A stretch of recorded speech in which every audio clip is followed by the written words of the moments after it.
রাজ্য জুড়ে শহর যত বাড়ছে ততই কমছে জলাশয়।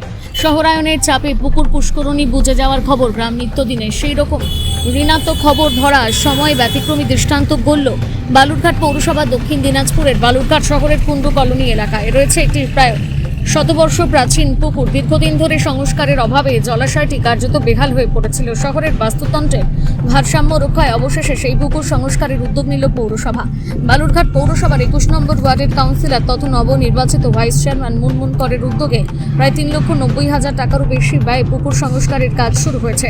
শুধু সংস্কার নয়, পুকুরের চারপাশ সৌন্দর্যায়নের কাজ করা হবে বলে জানিয়েছে পৌরসভা।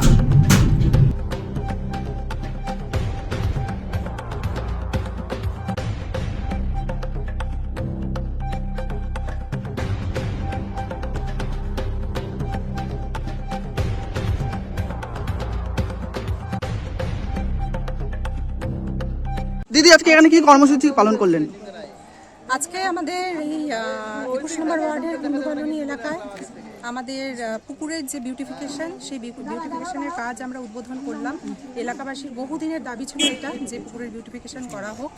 তো আমরাও বহুদিন ধরে চেষ্টা করেছি, ওয়ার্ক অর্ডার হয়ে গেছে, আজকে কাজের শিলান্যাস হলো এবং এলাকাবাসী সবাই খুব খুশি। আপনারা দেখতে পাচ্ছেন যে এখানে সবাই আছে, সবাই খুব খুশি, কারণ তাদের বহুদিনের দাবি পূরণ হয়েছে আজকে।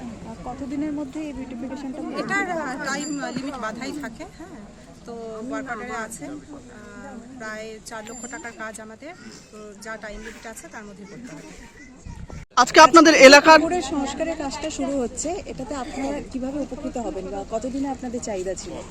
আমাদের অনেক দিনের চাহিদা ছিল। আজকে যখন দেখা যাচ্ছে যে বেশিরভাগ পুকুরই শহরাঞ্চলের পুকুরগুলো বুঝিয়ে ফেলা হচ্ছে, সেখানে আমাদের এই পুকুরটা অনেক দিন পুরনো পুকুর এবং এটা যাতে সংস্কার থাকে, পুকুরটা ভালোভাবে থাকে, সেই জন্য বা একটা সুন্দর যেন হয়, সেই জন্য আমরা অনেক দিন ধরে এটা আমরা বলেছিলাম, উনি অনেক দিন ধরে চেষ্টা করছিলেন। তো আজকে শেষ পর্যন্ত আমরা সফল হলাম এবং এলাকাবাসী সবাই খুবই খুশি এটার জন্য। অনেক দিনের চাহিদা পূরণ হচ্ছে এটার মাধ্যমে। আপনার নাম? আমার নাম মলয় কুমার মুখার্জি।